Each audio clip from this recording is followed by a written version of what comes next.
And the generic rock slowly.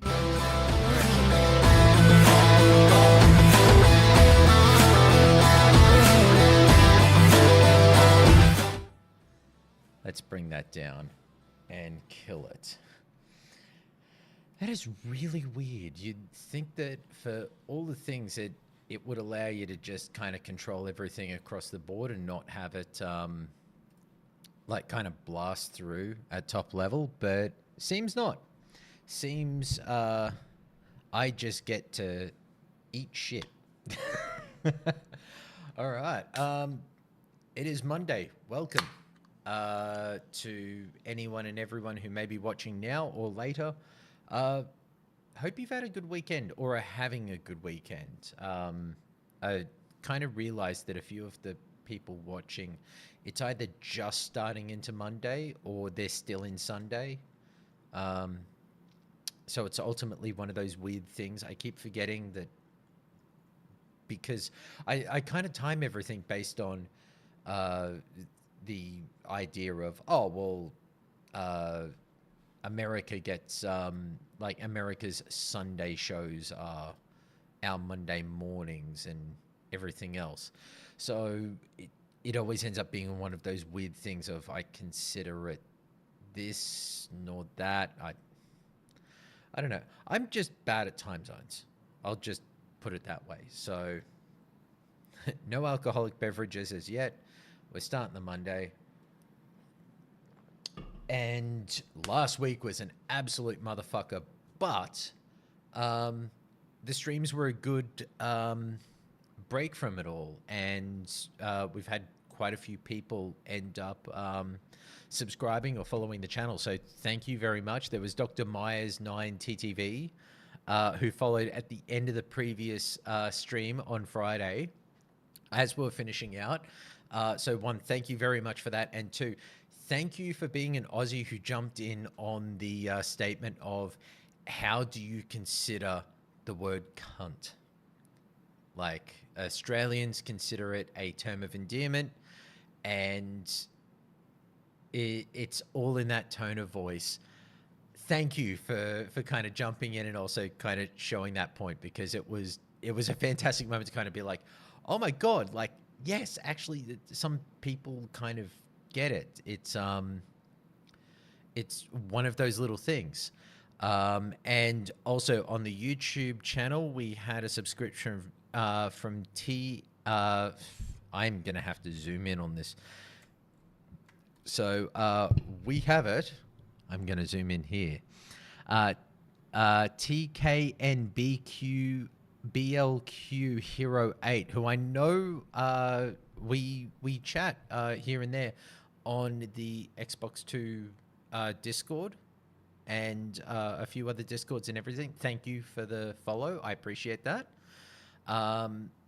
So in my continuing effort to kind of push through and play some stuff while also talking, while there is nobody here as yet, I'm going to continue going through Diablo, but there's actually a bit of topic and interest that I'm wanting to kind of talk through. And if you've got a thought or opinion, I'd really like to hear it. So we're going to hit the transition here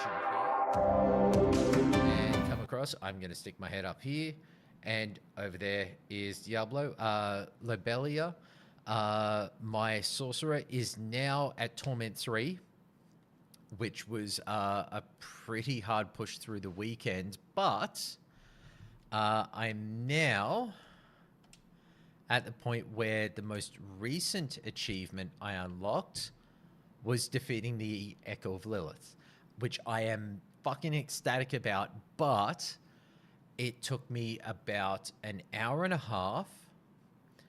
I played it at Torment 1 compared to my character as she is now, where she's already in Torment 3 and starting to play Torment 3 content. So that's how far I had to kind of pull everything back to be able to win. And the annoying thing being is that for that to work effectively, I had to basically, like, her health dropped in an instant. So she was dead from first contact. and then she revives, and then with a quick incinerate, she was back down to no life. But she has to go through and do, or like break down. If you fought Lilith in the game, she still has to do the cut down of the play space and her kind of like wipe through attacks. So you still have to avoid all of that damage, and it when you're playing her at Echo of Lilith level, even in Torment 1, especially as a squishy ass motherfucker like a sorcerer, you one hit, you're gone. So it was a long fucking push to it, but managed to do it. So I'm really happy with that.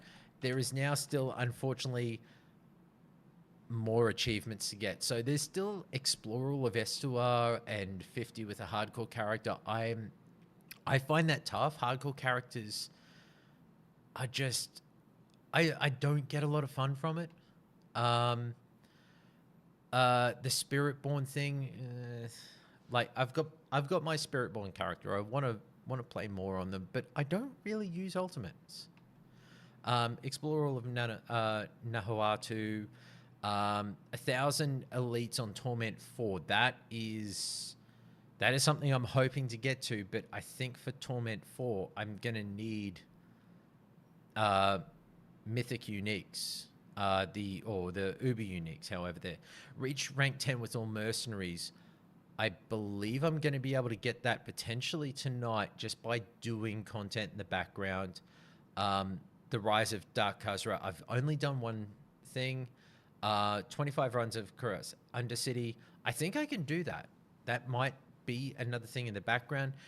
Reach Paragon 300 with any character, and 10,000 Apparent Cinders. Those are just wear downs. So I'm figuring they're a good one to just do in the background while we talk on a few things. So that's what I'm just gonna do in the background. But it's actually, hey DJ, sir, yes, DJ Fart Blaster, yes, I recognize you. You have been witnessed. Feel free to spray the chrome on your teeth. Are you here to give me shit for dropping down to Torment 1 to kill Lilith? Ooh, you have a forgotten altar. Okay. All right. I'm quickly going to do something here which should be... okay. So I'm just going to switch something off. No, that's not the thing. I'm going to go to here. And I'm just going to do this and transition to there. Primarily because I want to leave DJ Fart Blaster and leave his privacy, like his real name and everything. I'm not eligible for this party's world tier. Yeah, I don't have Torment 4, unfortunately. Oh well. I can zip back to here. It's a pity. It's a pity, DJ. Like, you do your forgotten altar. Like, get your spells, get your shit down. Because I know that I've actually, I think I can bring it up here. Like, I've got 2 of the 3 witch powers, the special ones, and I still need to get the Piranado. So yeah, like it's a pity. Oh, actually, sorry, you've just... Oh no, I don't. I thought I had a another one of those heads, the fugitive heads. I actually picked up another 3 over the weekend, which was nice. It was very nice to have that happen. No, but when you're done with it, please tell me. Like, hopefully you get something good off the Forgotten Altar. But I'm sorry I can't be there to help you with the potential fugitive at the end. Like, all the best. Best luck. um, okay. So the discussion topic for kind of the video that I'm working on at the moment is yes, I have gotten one for the season journey. I'm doing well on that. I now just need 2 more occult gems, or I need to do the max threat during Hell Tide on Torment 1 or higher, which is actually that will be perfect because that will finish out this, and then oh fuck me, that's right. Yeah, then I got to do all of these. Complete Artificer's tier 75 or higher in the pit of the Artificer with more than 5 minutes remaining.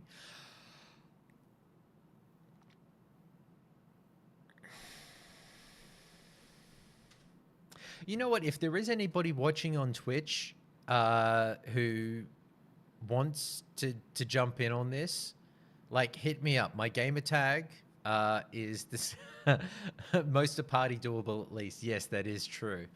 But yeah, feel free to hit me up on Xbox. The gamer tag is the Scarecrow121. Oh my god, 8 of 10 objectives. Jeez. Well, at least I've got the 5 lair bosses within 5 minutes, which I did earlier, just because I was being an absolute motherfucker. Like, I just went into Torment 1 after getting to Torment 3 and was just blitzing everything. Okay, so we'll go do the Helltide thing. 27 minutes. Yeah, that should be enough time to be able to get to max threat. So one thing over the weekend, listening to all of the great podcasts and content out there, Gamer Tag Radio, Paris Lily did a few streams which were fantastic to listen to. Actually, it's nice to hear Paris doing some more content just by himself, because I love hearing his take on everything. Not because we share opinions, we actually kind of differ a bit, but it's nice to hear that someone can have an opinion where you kind of go, hey, we got OMG Turtles in the house, the stream, whichever you may consider it. Ooh, I'm on Torment 3. Fuck. Yeah, I'm not. Let's go back to Kyovashad and change that. So, yes, hopefully you're doing well, OMG Turtles. Hopefully you've had a good weekend, because it'd be Monday morning for you, wouldn't it? If I'm not mistaken.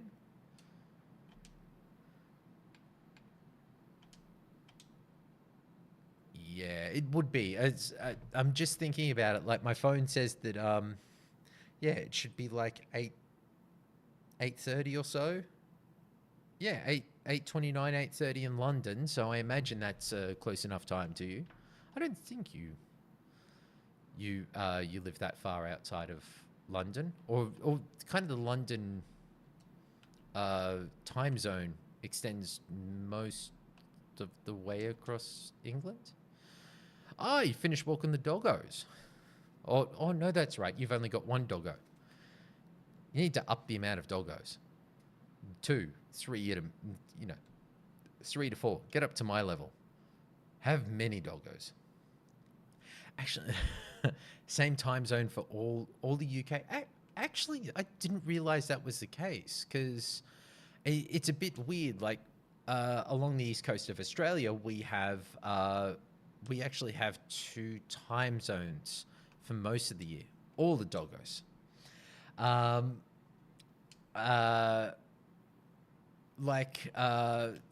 For anybody who listens to Xbox Era would know that Special Nick is an Australian, we claim him. He's ours. Uh, but he lives in Melbourne. Now, Melbourne is considered along the east coast of Australia, even though it's kind of tucked in a little bit at the bottom of the country. It's considered east coast, so it has the same time as where I am in Brisbane, and it'd be the same for Sydney. But then there's Adelaide, which is a little further in towards the west. So there's, oh, look at those enemies attacking me and they just die. So there's Australia, the east coast through here, Brisbane's here, Sydney's there, and Melbourne's here, and then Adelaide's here, and Perth is all the way fuck over here. Then there's also Darwin up here, but nobody cares about Darwin. Any Darwin watchers or listeners, I'm sorry that you live in Darwin. But what am I talking about? I was born in Mount Isa, so it's just like, and Mount Isa is in the middle of buttfuck nowhere, Queensland. But for it, even though Melbourne is such a large, it's like a major metropolitan centre for Australia, being along the east coast, it actually, along with Sydney, runs technically for most of the year, it runs an hour ahead of us. They operate on daylight savings time. So for Nick at the moment in Melbourne, it would be 7:30. So, but because they're further west than we are, it is a lot lighter outside. Like, visiting Melbourne can be very strange for somebody who lives in Queensland, because you get to 9:30 p.m. and it's still light outside. Whereas that same time here, 8 p.m., it's dark. But for them, it's still very light. It's still bright, and people are out in the streets doing, walking their dogs or doing all sorts of shit like that. And it's one of those weird aspects. But I keep forgetting that even though we have that here in Australia, and there's daylight savings time for some locations around the world, it doesn't feel like those countries are as big or as broad as Australia. So it almost feels very, very strange, because you never really consider that. I think, for example, with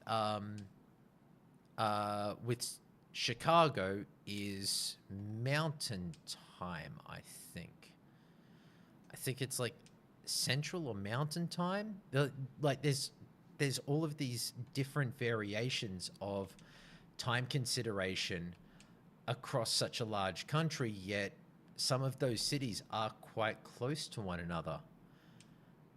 And it still throws me, because I consider England and the UK to be such a big place, yet you could fit the entirety of the UK inside Queensland and still have space to probably stick a good chunk of Greenland and probably a few other small territories as well. But we've also got things like Tasmania that kind of hang off the bottom, which everybody just kind of goes, oh, well, wait, that still exists? Yes, surprisingly it does. Okay, we're just going to pop that up a touch. There we go. I hadn't realized that that the Diablo sound was pretty much dead. I hadn't really had it up that loud. So that's at least one thing. Perth is about half the size of the UK in residents. Perth is not even close to one. I think it is 1/30th the amount of residents in Perth as compared to the UK. The UK is what? I think close to 60 million. Like, that number sounds right to me. Like, feel free to tell me if I'm wrong, Turtles, if you know even a rough idea of the amount of people who live in the UK. because I know the entire population of Australia and I know the population of our major capital cities. 63 in mine. Okay. So here's the thing, for 63 million people in the UK, the entirety of Australia is roughly 27.5 to 28 million people total. That is everybody across everything. That, I think, was the numbers extrapolated off for the start of the year 2025 based on our last census. That, considering birth rates and mortality rates and everything, that we would be at roughly 27.5 to 28 million people. However, those numbers always get updated as we get into the years and we get more census data, because there's some points where you have weird things. Surprisingly, even with the amount of wilderness, there is, like, trust me, you are not wrong. There is a whole bunch of fucking nothing in Australia. Like, DJ Fart Blaster can attest to that. I've lived in Brisbane most of my life, but I've visited a lot of places and spent holidays in smaller towns like Mackay and Townsville and everything else, where those are smaller touristy sorts of towns that appear up and down the coast, but populations are very, very small. Even Wombats, she was born in Victoria, but grew up and lived in a lot of places like Wonthaggi or Welshpool, which are very small towns. They were towns that, I think she'd be fine with me saying this, that had like one post office that her parents owned and ran, and there was a pub, there was a corner shop, and all of those were on the main road. Once you left the main road that ran through the center of that town, that was it. And it was then a couple of hours drive to be able to get to the next major town. There, I think it's right. Like, she's a bit busy tonight doing a few other things, so she's not watching, or not at least to my knowledge. I think it was about an hour to 2 hours to be able to go from Welshpool, which is along the coast. Yeah, every tiny town built around a petrol station, like DJ Fart Blaster has it in one there on the Twitch chat. That, yeah, there are so many towns and locations throughout Australia where there are populations of 30, 40, 50, 100 people at most, and they are so small, and like, blink and you'll miss it. You could drive through them in a period of 5 minutes and go, wait, weren't we meant to stop at this place which was meant to be here? And it's like, oh yeah, we passed that 20 minutes ago. And the only thing that will stick in your mind is you go, wait, you mean that service station? And that's it. But there are some people who still live out that way, and those service stations or small little shops are their corner shop. They will visit once a week because they're working out on farms, on whether they're doing like wrangling, mustering, anything like that. There are places even still to this day where people are working at, what the hell is this? Oh, something died and dropped a sword for me. That's a very nice ancestral to just be fine sitting there on the ground. Who says that I have shit luck? But I don't know, actually. It'd be something to ask you, Turtles. Like, when it comes to the UK, Oh, from DJ Fart Blaster, having to plan around service stations on a 10-hour drive because you have to time fill ups and piss stops. Yeah, especially when you're doing. Well, I know it was the case for me, and I'm pretty sure DJ would probably have the same sorts of stories growing up. But family trips and drives where you're like, okay, we we're leaving here at 4 o'clock in the morning because we want to get to this location by 6 p.m. the next night, and you are doing major drives along the Bruce Highway, which is a major highway that travels all the way around Australia, or I think most of the way. I think the Bruce Highway, at least to my recollection, goes uh, up and down the Queensland coast. It's our major highway through there. But yeah, it's but having to kind of wake up early in the morning. Yep. DJ laughing there like, yep. Waking up 4 a.m., everybody bleary eyed, jumping into the car, mum or dad starting the drive and just pushing through. That is I think that's probably one of the quintessential Australian stories. The everybody has that experience, whether it's that you live in Melbourne and then you're visiting family who are out of Wonthaggi or any of the surrounding kind of small. I suppose you'd call them the blink and miss it towns, but it's very kind of dismissive.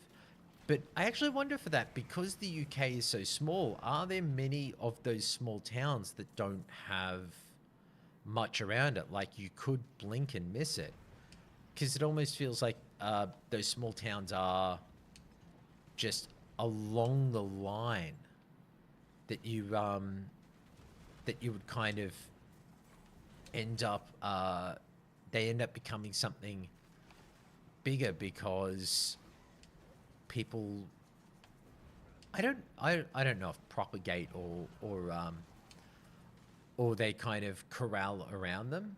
Like it I suppose it's kind of more of a how'd you describe it? Lots. Oh, okay. Turtles has said in the chat that there's lots of them.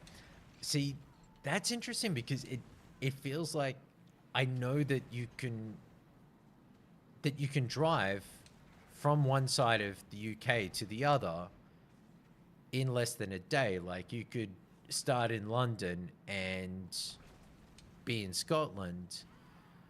Lots of the mine. Oh, I forgot as well. Like, yeah, you've actually got a rather rich history of the small mining towns that were especially like, oh well, not just Depression era, but also like wartime era, especially during like the 20s and 30s. Those mining towns were kind of key to a lot of the growth and okay, DJ Fartblaster. The distance between them will probably be much shorter, but I imagine the same reasoning of the mining and farming towns.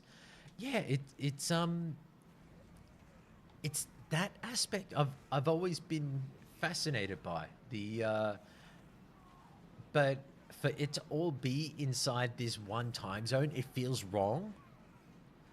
But I suppose that's very much the Australianism of my particular point of view, is that I look at that and go, well, that doesn't seem right. Because, it's meant to be, there's meant to be longer periods of time and there'd be time zones and other bits and pieces because you wouldn't have these things that close together. If it's only an hour drive to the next major town, then who cares? But I suppose a lot of it is that, yeah, some people just wouldn't, those things don't really kind of fare off as much in the way that people go, oh, no, that portal doesn't want to activate. Oh, well. Or is it because I haven't... There's no other portals here. Bugged portal. Oh, well. So yeah, but I suppose if, well, considering the history of the UK, because it has such a long and kind of varied history, that, you know, horse and cart were some of the key things about travel throughout the growth of England as a location. So everything would still be based around towns and locations where horse and cart travel would have been seen extreme to do over those sorts of distances. But because, you know, nobody would really basically take a town and go, oh, well, the automobile has made this a whole lot easier, so we're going to move this town 30 kilometers up the road. Oh, wait, actually, Turtles, I need you to confirm something. You use the metric system, liters, milliliters, kilograms, but you still judge travel by miles, don't you? Like, feel free to tell me to fuck off if some of these questions, like,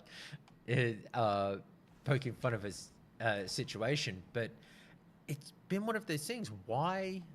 Okay.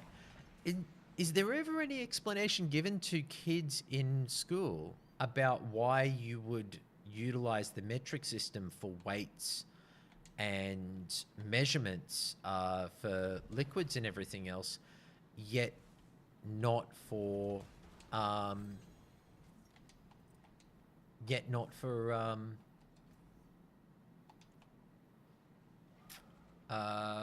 what you call it, like, yeah, for driving? It just throws me a bit that there would be this particular element of, oh, we, you know, the it would make sense if there was an explanation to say, oh yeah, we consider it purely for driving because the EU or the European countries all use miles there. But as far as I know, European vehicles use kilometers. So I don't know, maybe it just doesn't make sense in my head, and uh, like it throws me for a six. Oh, it's you're driving. Sorry. I'm sorry. Please do not have an accident on my behalf. I am very much happy to wait for an answer. Okay, and there we go. That is the champion. Um, that is the champion seasonal journey done, and now it is the destroyer, which sucks dick. Jesus. Torment 4, Torment 4, Torment 4, Torment 4, Torment 4, Torment 4, Torment 4. Tier 75, Torment 4. Oh. How the fuck am I meant to... So now I need to try and push my character to be able to get to Torment 4. Oh, this is seriously going to suck dick. Like, ah, how am I going to do this shit? Well, luckily, I have a whole bunch of questions in my own head that I am just going to talk through and consider, and we'll just find out along the way. Right. So, more things of chaos. Hooray! Hooray! Right, so over the weekend, a lot of the great content that was out there, like where I started with the original parts of my thoughts until the train derailed and took out a mountainside village. That's gone now. Ooh, that might be good. Let's hold on to you. No, that's no good. Ooh. That might be good. We'll hold on to that.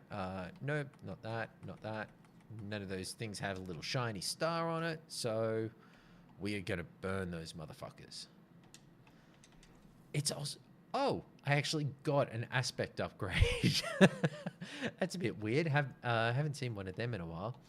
I did actually manage to get a mythic unique, and I managed to, through a random point of it, get the exact same mythic unique staff that I continue to get every single fucking time I ever get a mythic unique cache. The Spear of Lysander, which, yes, staffs can only really be used by sorcerers, and all stats, movement speed, that's great and all, but it does fuck all to help me when it comes to really kind of absolutely bursting out some damage. Actually, that is... Oh! 20% maximum life for 6 seconds. That might be good with some of the offering things that I've got. Might be one of... Injured a crowd control. 300, 300, 300. There we go. All right. I might have something I can work with that. Okay. Another nightmare sigil. Fan-fucking-tastic. All right. Okay. Critical strike chance is increased by 29% of your move speed bonus. So Isu's heirloom, which I've gotten. I think there's also something else. Now, if I were to change this, so the current bonus is 6.6%. Now, if I take this, it's 6.6 here. And if I put this on, it should massively buff it. 20.9%, which, if we then look at the crit strike chance, we're now at 53% critical strike chance with a crit strike damage of 683%. That could potentially really fucking work. Even though the attack power goes down, the fact of potentially every second attack is going to crit. So, I don't know. Potentially. There might be something to it, but I don't know as yet. That's the thing. I'm sure that I would probably infuriate anybody on Twitch who is coming across this channel or sticks their head in and notices how fucking weird I am with all of these little bits and pieces. I don't really do many builds that are like the meta. I just go with what I kind of see and go, oh, that could work well with this, that could work well with that. Yet they end up kind of working to some degree on occasion. So I just fucking wing it and see what happens. So I'm certain I am probably driving you insane with the fact of my weird. Okay, so OMG Turtles has hopefully finished driving and has gotten back to me. So we've got a message here. We are a mix of metric and imperial because we're old, basically. Well, out of the mouths of babes. We started using miles because the Romans built our roads. Farmers have since adopted miles as their rule of measurement. Okay. Because, yeah,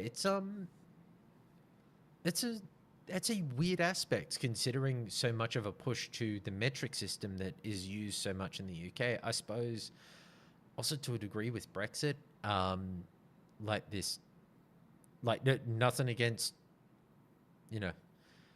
whoever wanted Brexit, they got Brexit. You have Brexit. Fantastic. The people got what they wanted. But it makes, yeah, it's also a weird thing to have. It's kind of like, I suppose, almost rusted on.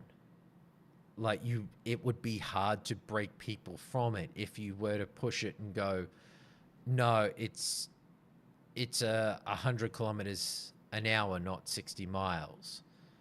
And you'd have older people being like, oh, well, that sign said 100, so I was going 100. It's like, no, not 100, not 100 miles an hour, you fucking moron.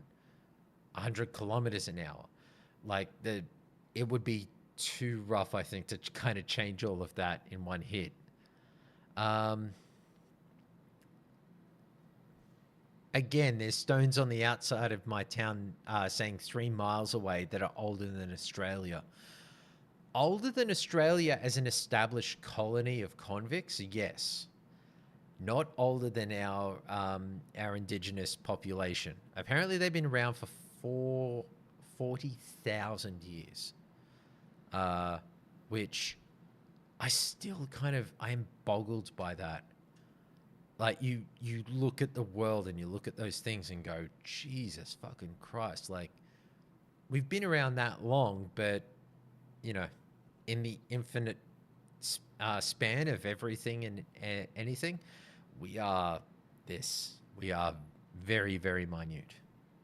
Like, our time here, I suppose, to a degree, is very, very minute.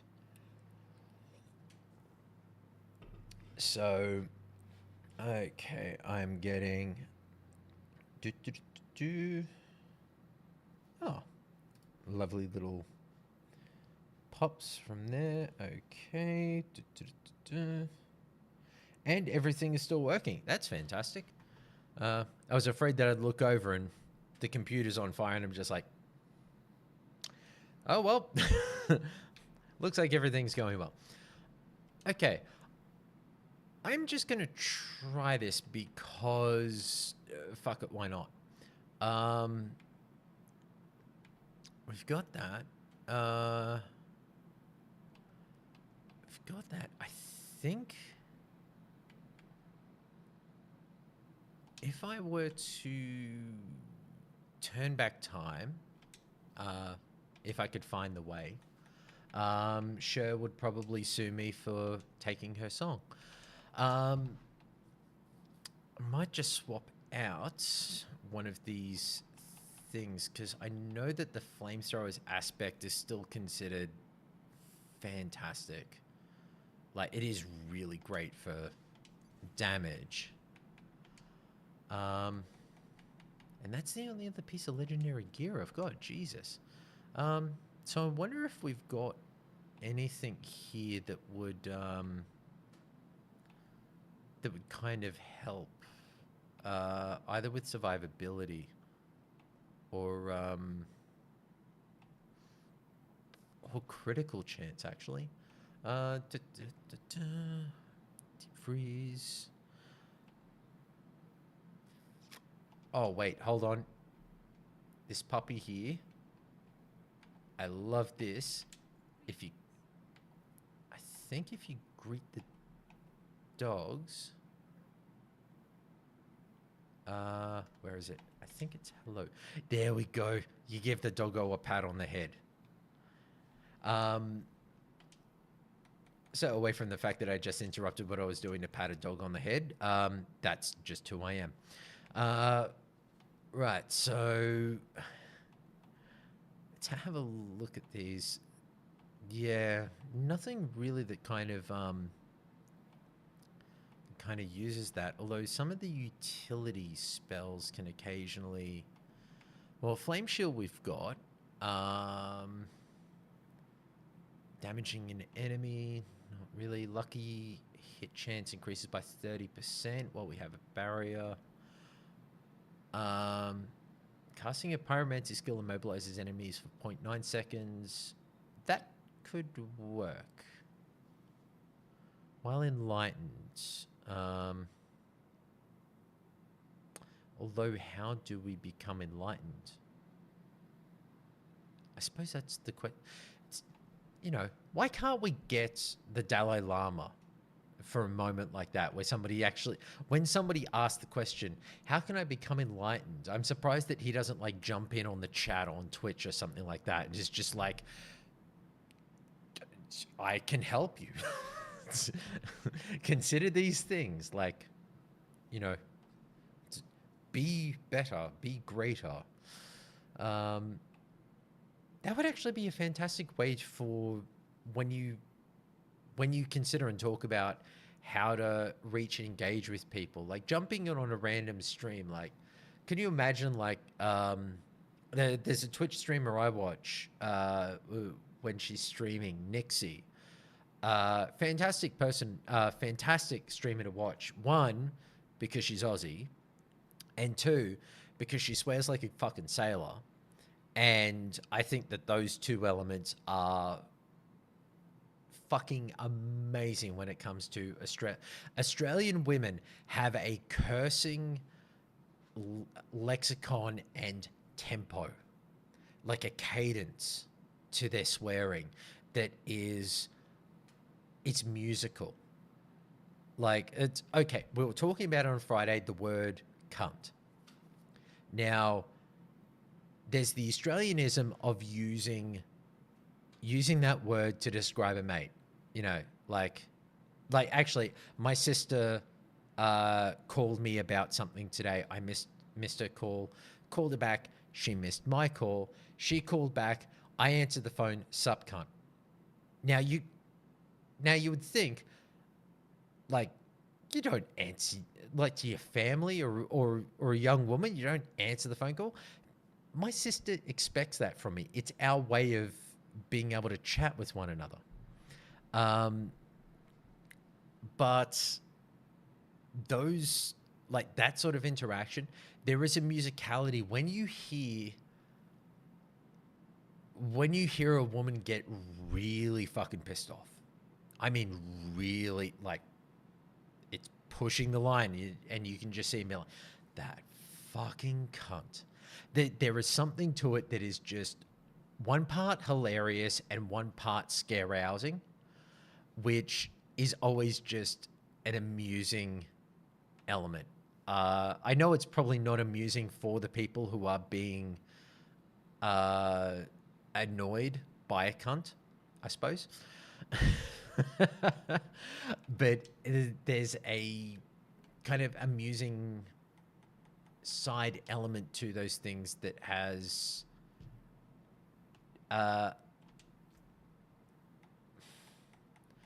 see, I don't want to be kind of dismissive of it, but it is just funny in and of itself.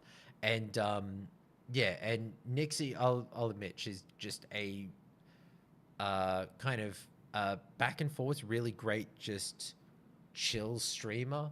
Has a good dialogue. It's actually something I'm trying to build on, trying to do here, which is to be able to have a good dialogue with people, to be able to talk, to be able to engage. And it's such a, when you see people who are really good at it, you can't help but to be impressed.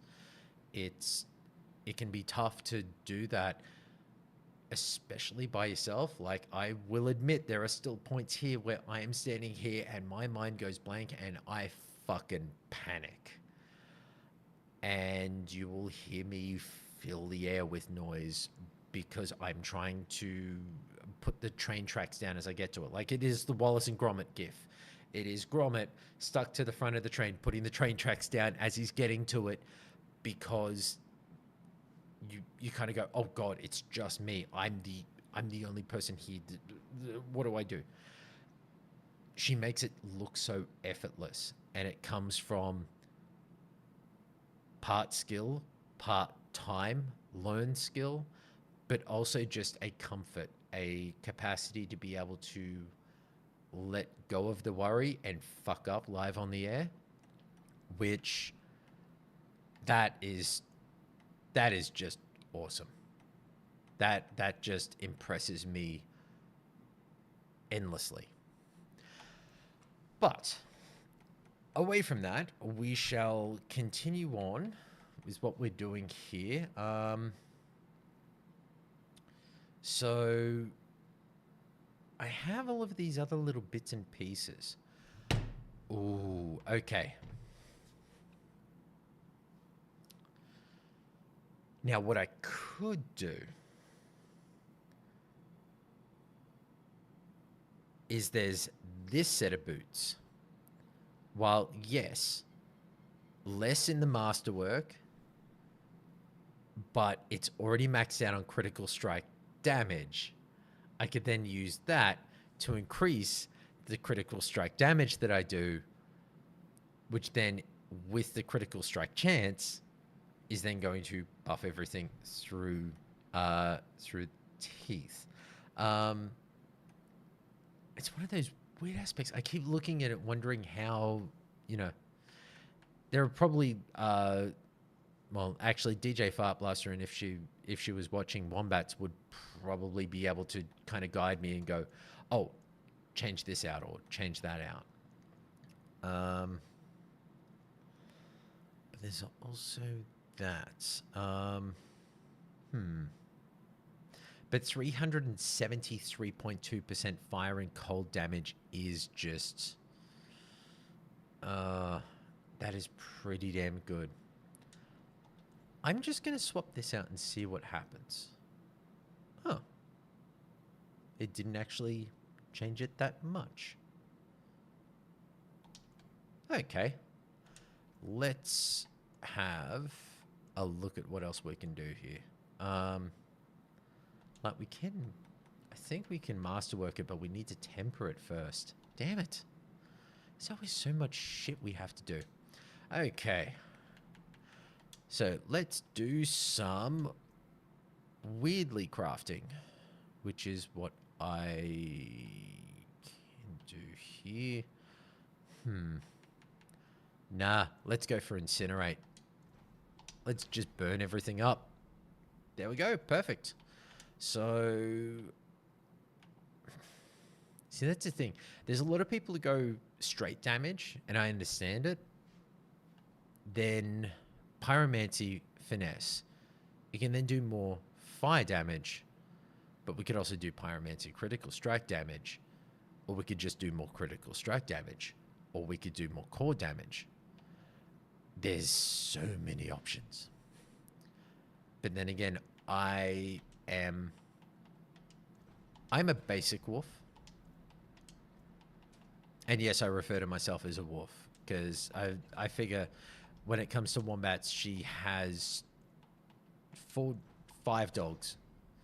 Because I could probably be best considered, a dog. I scratch around the house. I whine. I basically walk up to her and just headbutt her in the shoulder.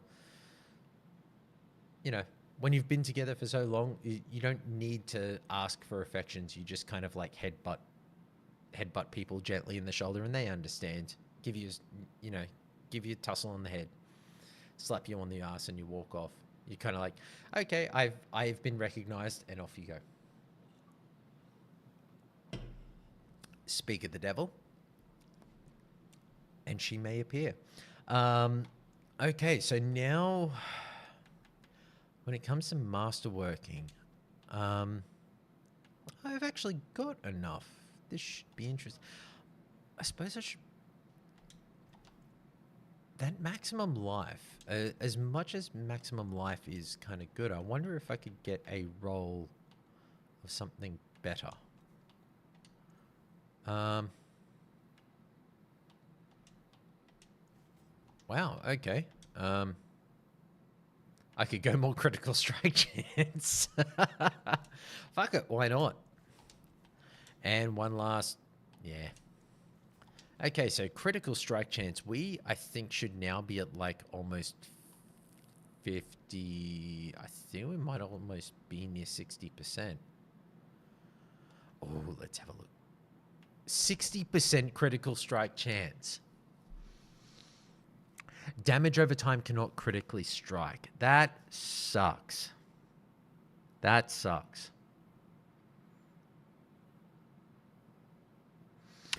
But that might be a fantastic way to build something. Because if we keep like the only things we really need for it is this, these, and that.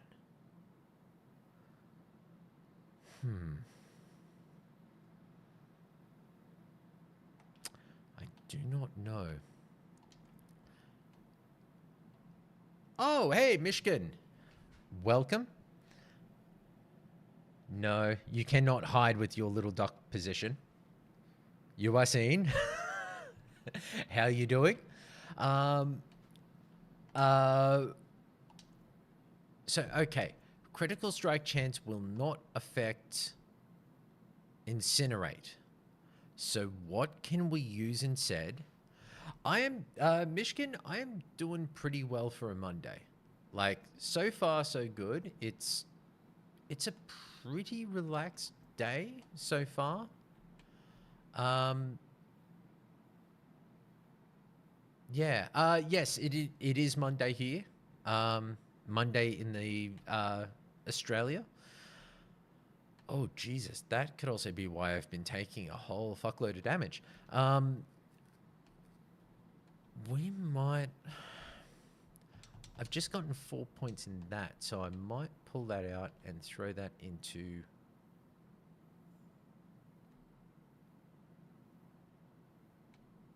Oh, we could.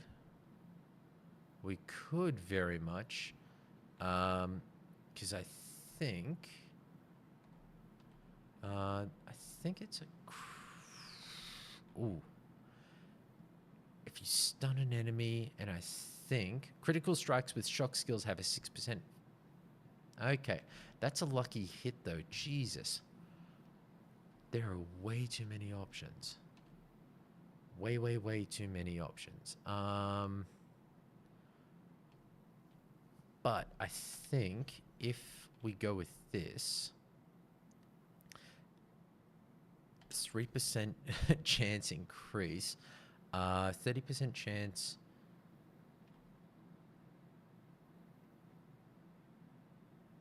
That might help us a little bit more than know what to do. Okay, we're going to assign that.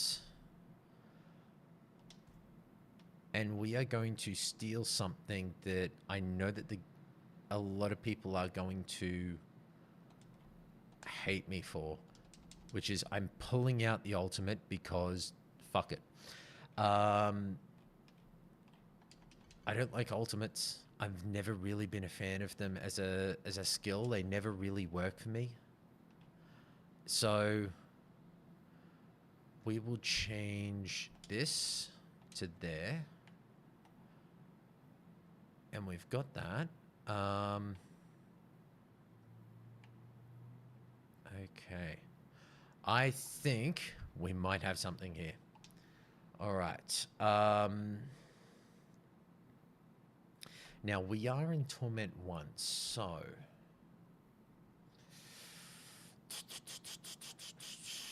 Okay. All right.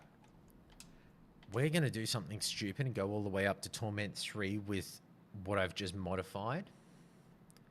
Although, I am going to have to just hit the BRB and come back in a few moments. Just need to handle something.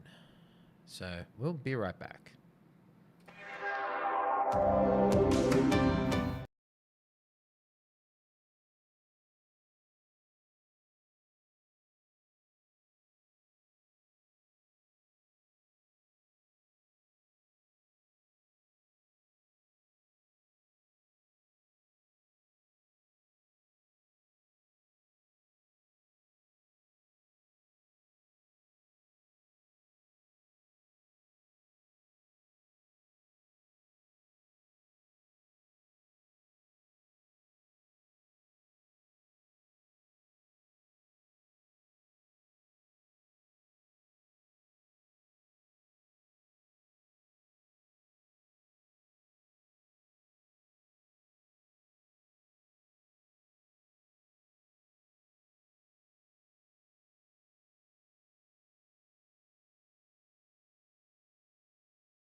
And we are back. Apologies for that. Taking care of pups because in a little bit of time, while I'm still streaming, the puppies need their treats and everything else. And I'm out here doing this. So they're going to go nuts. And I just figured, okay, gotta go grab something from inside, see the pups, do all of that, take care of it all in one hit. So right, we have an idea. We have Torment 3 and we have a 60% critical strike chance with a whole bunch of burning damage. I don't know if this is going to work, but I figure the best way to find out is to do something stupid. Let's go to the Infernal Hordes. I know that there is like there's like a Diablo pro out there who's just like, oh, what the fuck? What is this guy doing? You know what he's doing? He's throwing shit at a wall and seeing what sticks. So while we see how this works, and let's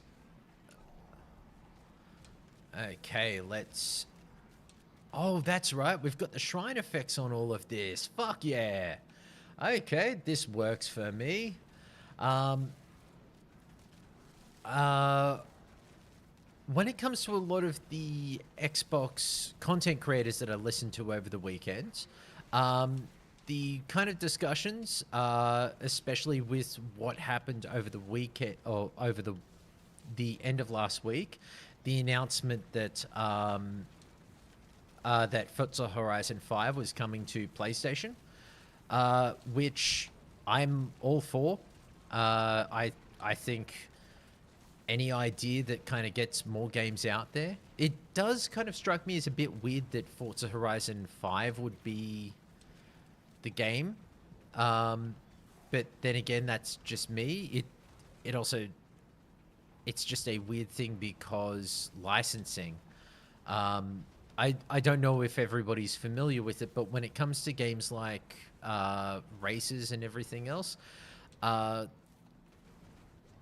when you have licensed cars in those games, there are particular licensing agreements, which means that for the game's release and for a period of time after it, you have the right to use those vehicles. Like you can call a Ford Ranger a Ford Ranger. You can refer to all of those vehicles. They have the proper licensing and all of that.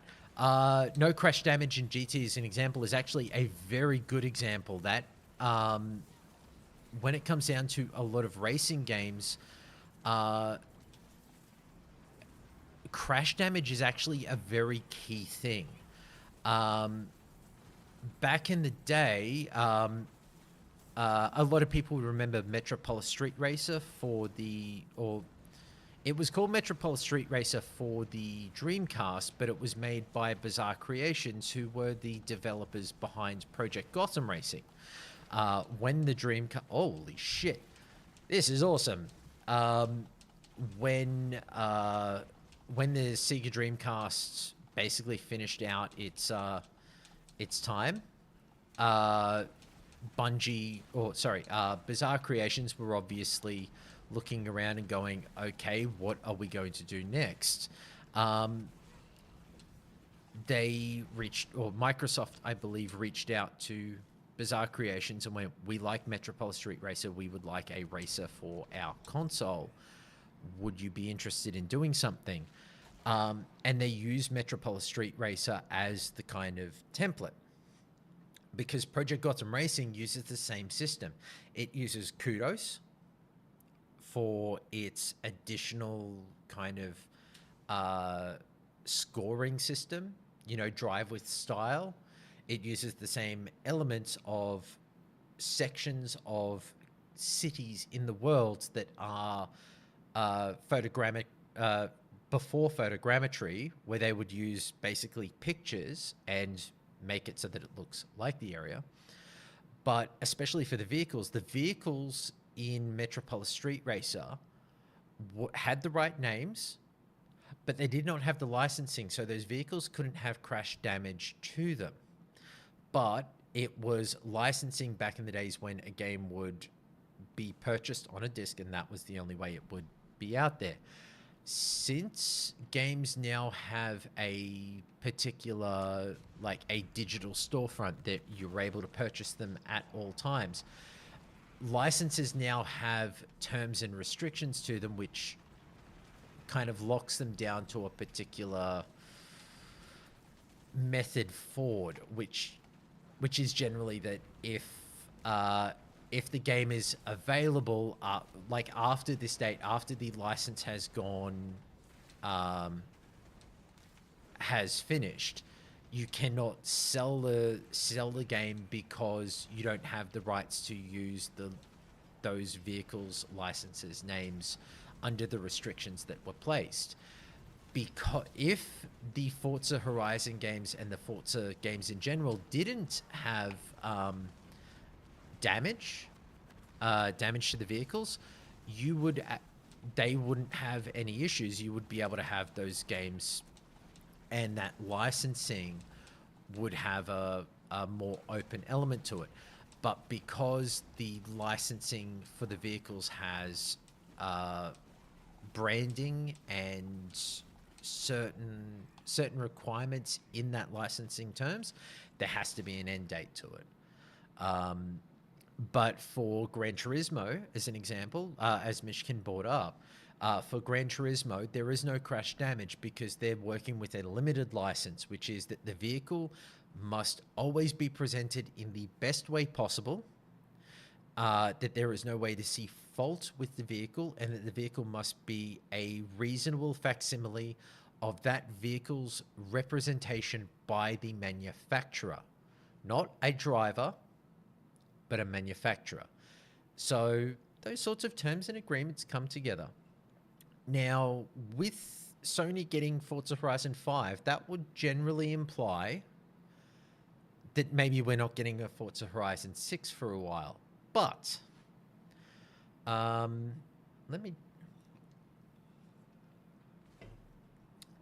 here's the idea that I'm thinking, and I want to throw it out to anybody who's here and who's listening, because I think I have something here, but I would rather ask and see if other people have a different idea.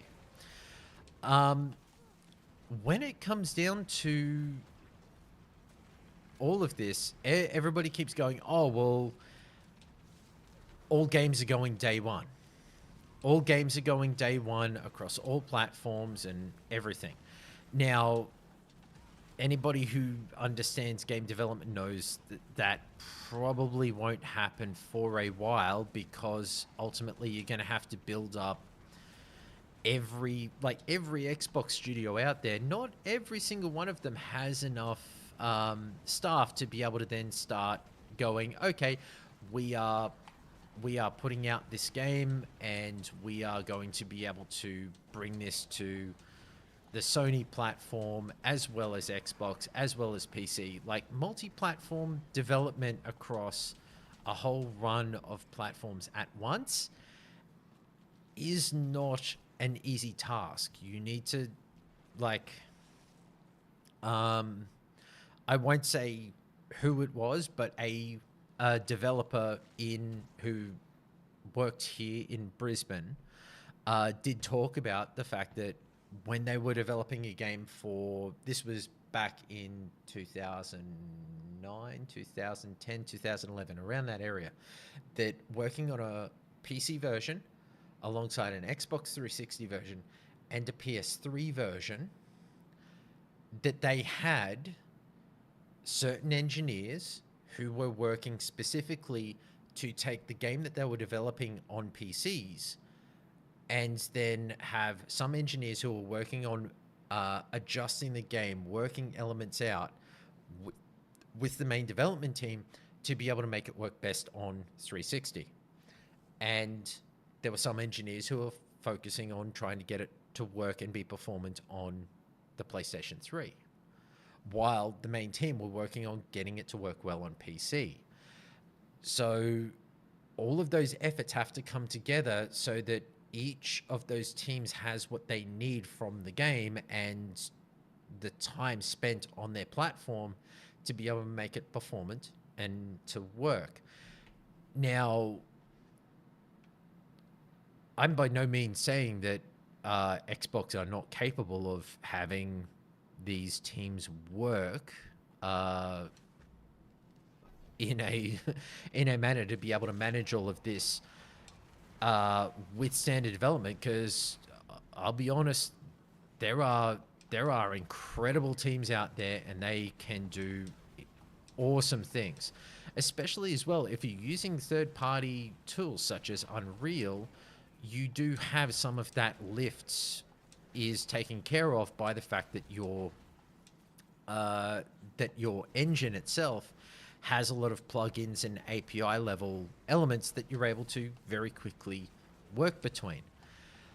So with all of that, there's this belief that everything will go day one across all platforms, and that's going to be happening within the next 6 months. But here's the thing. Here's where I want somebody to kind of just let me know, keep me honest on this. There's all this talk about the next Xbox is not needed. Why would you ever choose it? But there's still this element of right now, Xbox are presenting things, or Phil Spencer in the interviews recently has spoken about the idea of why would you choose an Xbox platform over the others? And his point was, we need to develop and push hardware innovation. Now, I'm all for that. Hardware innovation sounds fantastic to me, because I think that that's a really good thing. Like, we go back a bit, like when you consider it, you had differences with previous hardwares, like the Nintendo 64, even as the simplest idea was that it was cartridge based, no loading times. Things would just load in because it was all coming off RAM chips to loading into RAM. You didn't really have kind of like, you boot into Mario Kart, you select the race, it just goes straight in. You're straight into the race.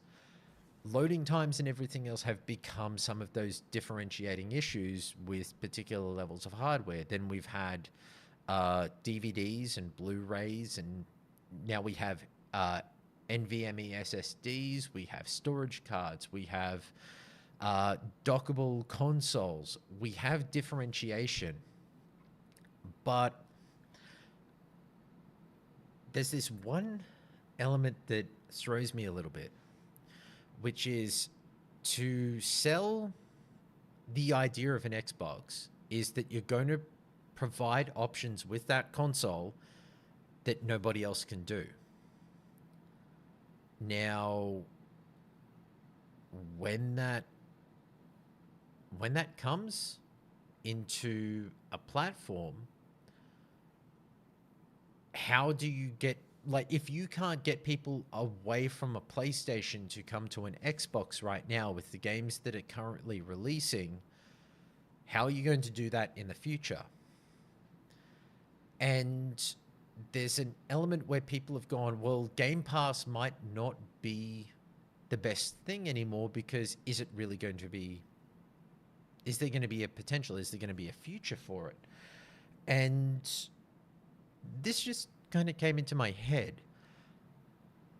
Game Pass will continue to be there and continue to be a viable platform option, because while just consider the games that are coming out this year. We've got Avowed, we've got Clair Obscure, Expedition 33, we've got South of Midnight, Doom, The Dark Ages. There's Perfect Dark, State of Decay 3, Clockwork Revolution, Gears of War E-Day. All of these games that are coming out, now they're going to PlayStation. Doom The Dark Ages is going to be on PlayStation day one.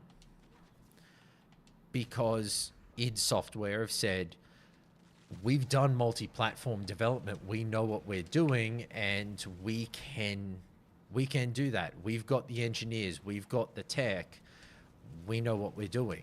And nobody is going to second guess id Software because they have continued to be fantastic at multi-platform development all throughout the years. Like Doom 2016 released on every console, and it was near fucking flawless on every goddamn console. Then, but South of Midnight isn't. Clair Obscura, Expedition 33, an Unreal 5 game, that's on every platform, and it's Unreal 5, so a lot of that heavy lift is being handled.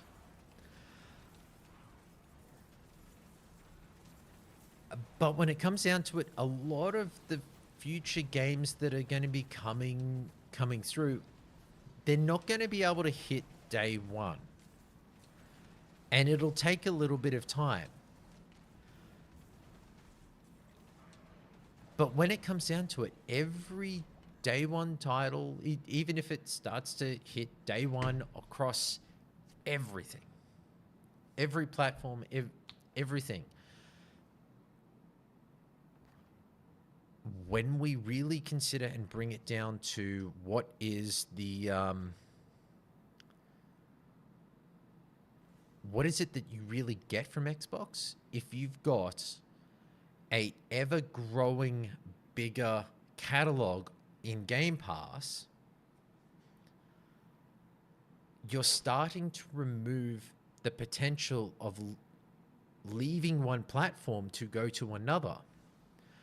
Because everybody who has a PlayStation seems to be starting to move into PC. A lot of people go, well, why would I get an Xbox?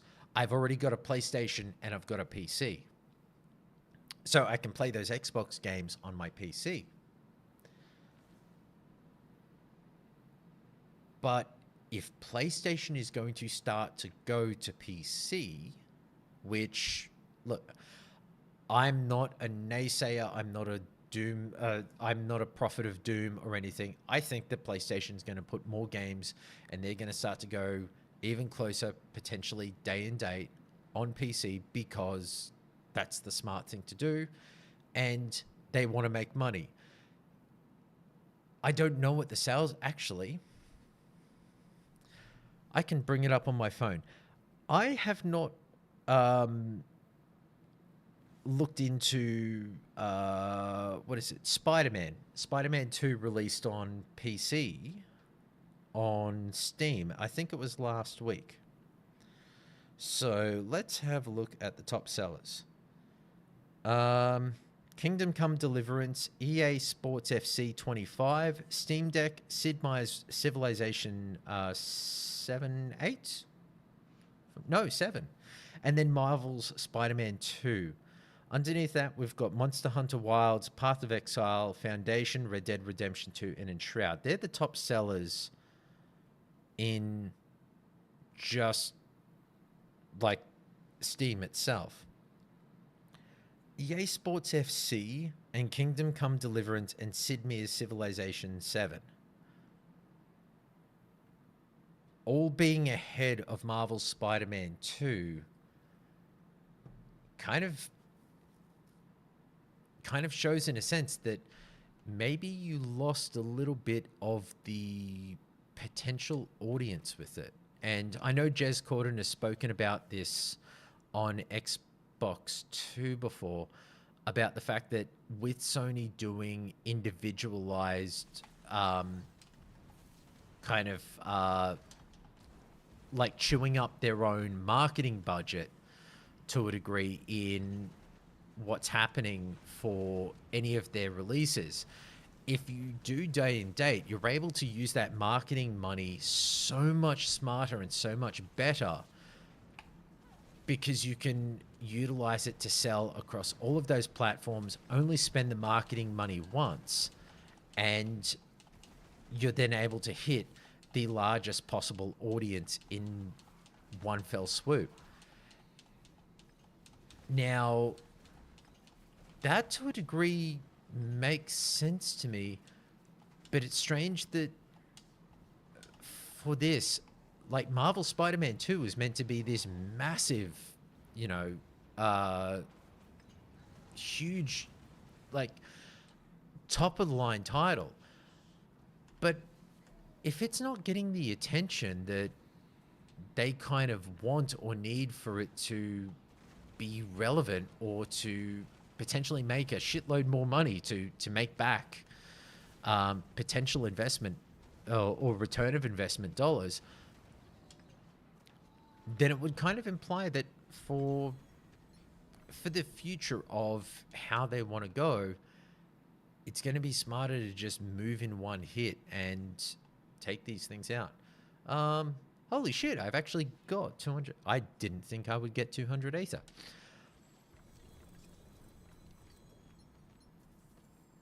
Hooray! I probably should have just gone for the chest of obusite.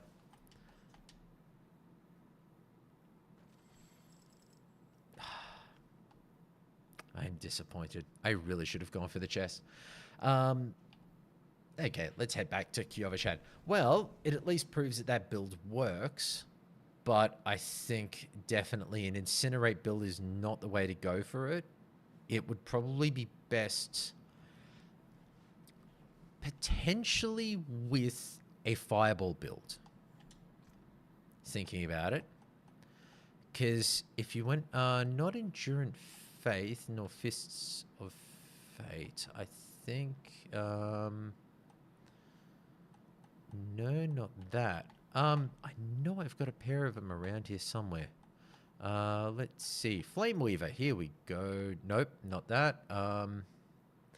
Not that. Gloves of the Illuminated. Fireball now bounces as it travels, exploding each time it hits the ground, but explosion deals 91% of normal damage.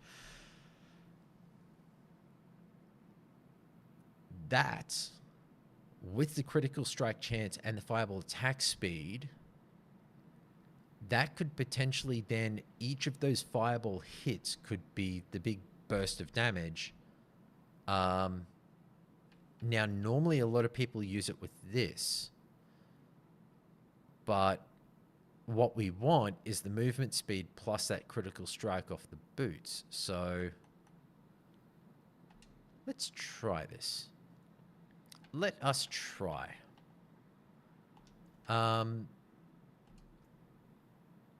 Oh, yeah, we actually got some loot off all of that. Oh, damn it, it's only just standard. No. It's dead, and yeah. Man, I really have no luck with all of that stuff. So, yeah, there's a potential right now for how I see everything laying out, which is that there is a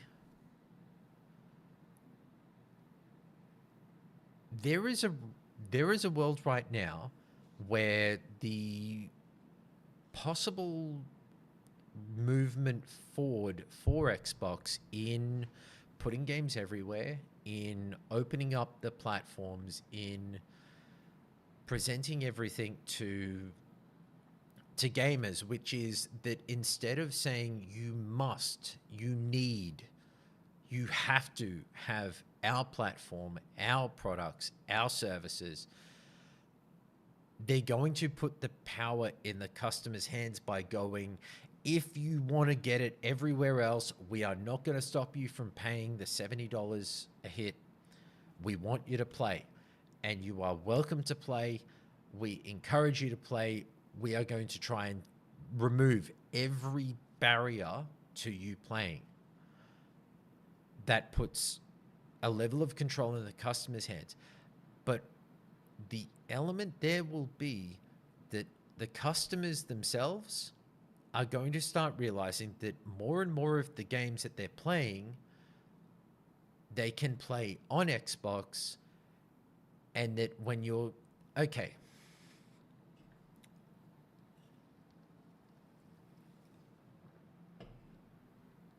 I want to avoid this being the fanboy thing that I've heard a lot of people say, but if we consider it in this way, Avowed, South of Midnight, Claire Obscure, Expedition 33, Doom. There's apparently the Oblivion remake that's coming out this year, that's been rumored. Call of Duty. The showing for Fable last year was that it would appear in 2025, and there could be there's been statements by Nate the Hate that Gears of War E-Day could be this year, but it would make more sense for Gears of War E-Day to be next year. So even potentially Gears Collection. 8 games. Now, for our American viewers, I'm going to work this out in American dollars. So $70 each times 8 is $560. For the Australian viewers, we know that each of these games can end up being about $110 at retail. However, nobody ever buys at retail at $110. We tend to look for the JB digital codes whenever we can. So even if we just go $100 times 8, you're looking at $800. In the UK, I believe brand new games are 60 quid. So 60 quid times 8, 480 pounds.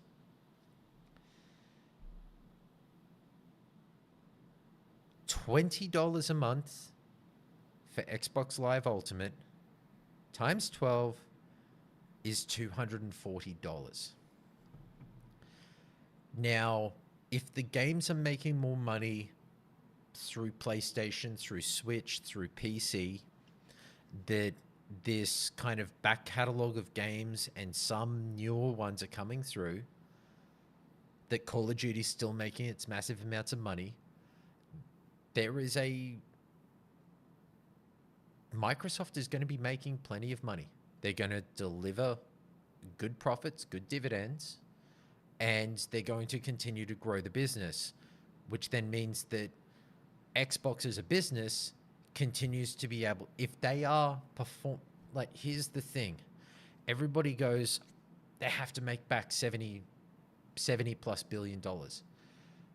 Investments in a business do not work that way. You do not need to make back $70 billion if you spend it. The idea is that you are spending that money on an asset worth that much to increase the value of that business. But when you invest that money, you want to see them use that and start to grow themselves, so that instead of only making this much money, you spend 70 billion and they start making this much money, and can then grow to make more and more. They do that by expanding out and using those things that you've purchased to leverage their position in the market. It feels like Microsoft and Xbox are growing and showing themselves that while, okay, they made less money in the last financial quarter because they sold less copies of Call of Duty Black Ops 6, but they talked about the fact that those sales numbers dropping and that revenue dropping was because they had offsets which then laid into Game Pass, and then people continued using Game Pass. So to lose a $70 sale, but potentially get somebody subscribing for a year, you've made $240 from somebody who used to spend $70. Now that then means that you are having them continue to engage in your marketplace. Engaging in the marketplace and spending more money, and the potential of going, well, I can play Fortnite over here. I can play Call of Duty over here. I can play all of these titles. Oh, look, there's more games. The hardest thing isn't to sell somebody a game. It is to have them engage and continue in your marketplace regardless of what they're playing. That is a harder thing when you have such juggernauts as Steam or any one of the many kind of game platforms out there. You're trying to get people out of that and to go engage in that through us. So I think there's a short-sightedness, I feel, from some content creators. I don't think they're wrong in not seeing this, because I think this is also potentially it's a balance for some, which is that you could ultimately see Xbox win back some market share, not through the idea of dragging people away from the other platforms by going, no, you have to play our exclusives with us, but by instead going, all of the games that you've played and are continuing to play on your PlayStation or your Switch, you can get through us, and here is hardware that we think will bring you on board. Now, as much as many people tend to look at how hardware will continue, will it be subsidized, will it not? I think that's very much of a muchness. If something's subsidized, great. If something isn't, then, well, congratulations. We've finally gotten to the point where mobile phones used to cost a couple of $100 here in Australia, and you would have to have them on monthly plans. You can now buy phones every year for roughly $2,000 to $3,000 each, and then put them onto your own plans. Or you can have a phone plan paying $70 a month and pay that phone off over 2 or 3 years. There are ways to engage in selling products, but ultimately you kind of have to sell the product at a level of profit to then be able to offer a better quality product straight off the bat. And I think that's where the future is for console hardware, where all of your PC storefronts will be there and they'll be available because the hardware is good enough to run it. That OEMs and other partners are going to be able to make that sort of hardware because the hardware is going to be worth it, that they're going to be able to charge enough to be able to make sure that they're making money.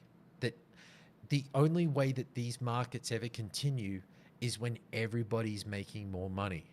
If it's just Xbox making more money from the game sales and their game sales are going great, that doesn't help the third parties. That doesn't help the small indie developers. It just means that if Microsoft is making more money, then maybe they can do a few more Game Pass deals, which would be great for them. But not everybody's going to get a Game Pass deal or be able to make those things work for them.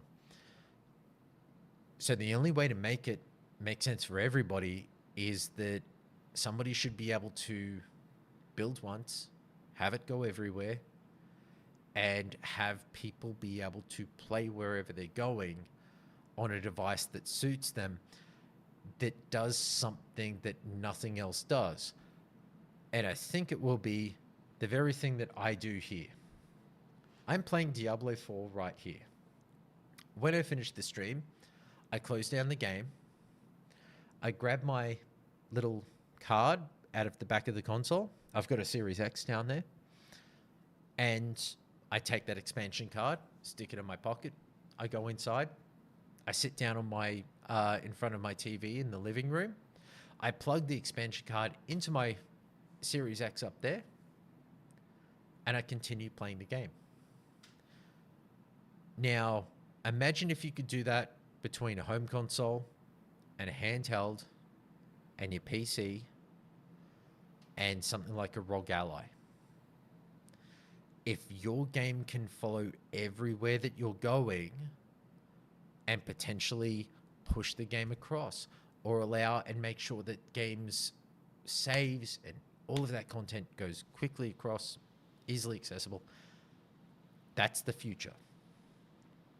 So I think I've worked out where some of my idea for all of this is, which is kind of key because, yeah, it's been rattling in my head, but unfortunately work has been busy. So I haven't had enough quiet time in my head to solidify the idea.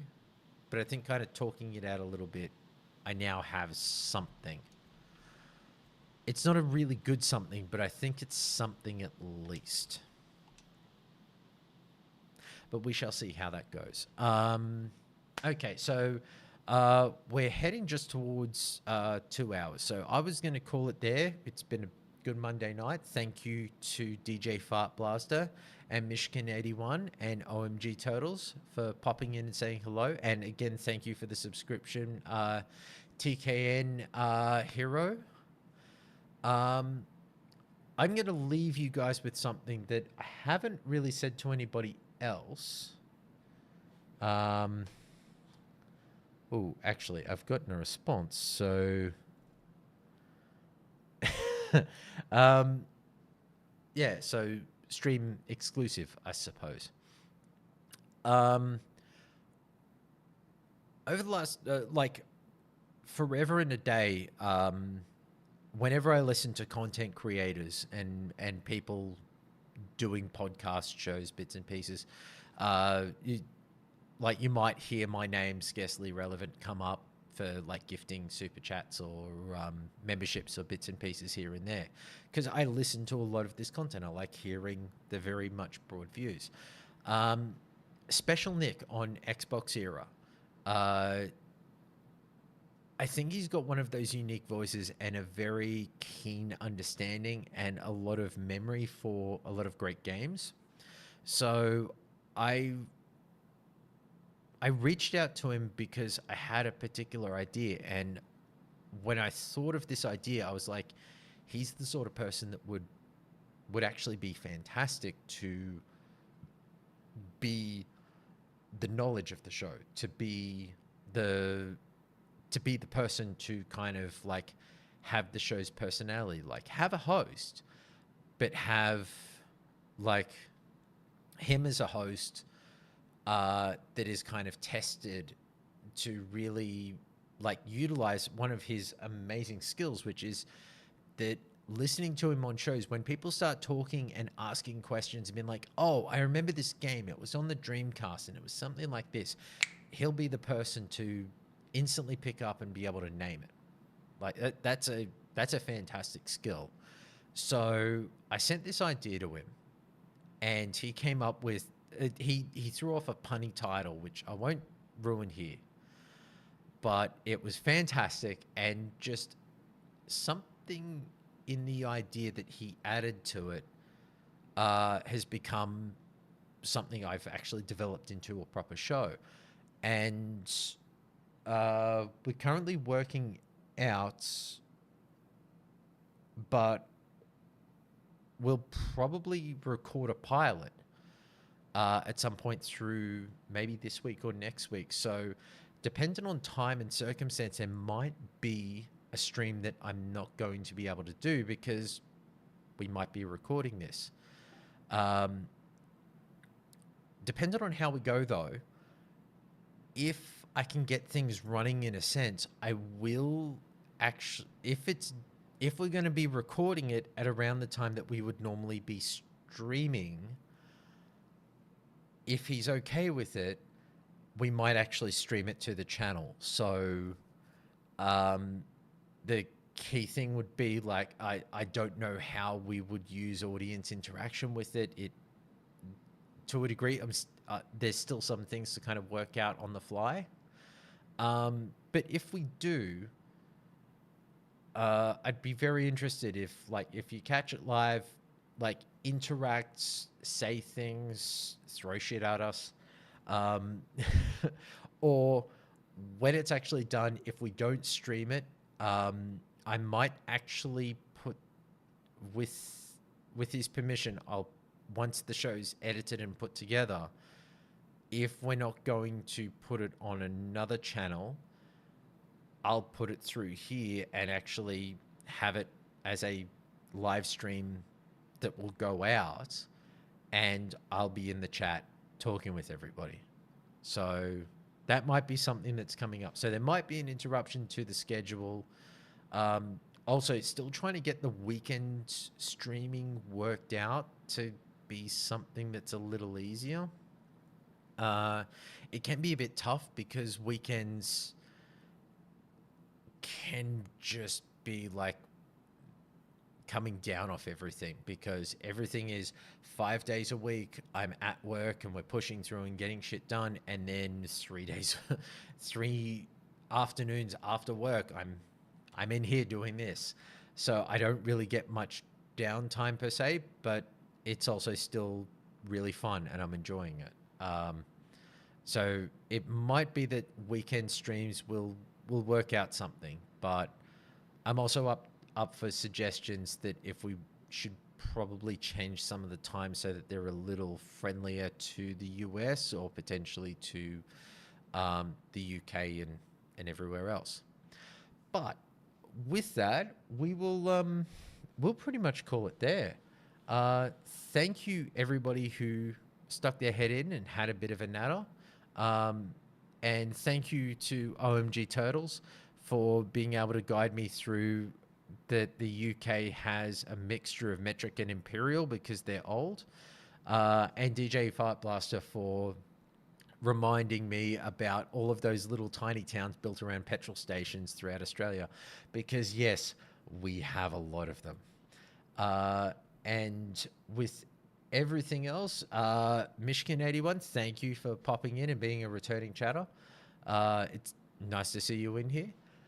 But until I see you in 2 days' time for Wednesday, which, oh, yes, OMG Turtles, yes, I am still going. I keep trying to push for about 2 hours because I figure 2 hours is a good stream. It's too long of a podcast on occasion, but yeah, I'm still going, but I'm finishing up. You're not missing much. I'm heading off for the night. But we will kind of come back on Wednesday. I will probably start earlier on Wednesday, if possible. But if there is, if Special Nick does get back to me and we're gonna do this pilot, I will put it up in the stream alerts so that hopefully that goes out to YouTube and Twitch and lets everybody know that we won't be recording that night. So thank you to everybody, and I hope you have a wonderful rest of the Monday / Wednesday, Tuesday, however it may be. I hope that you have a nice, relaxing rest of the day ahead. And I will see you all on Wednesday, Australia time.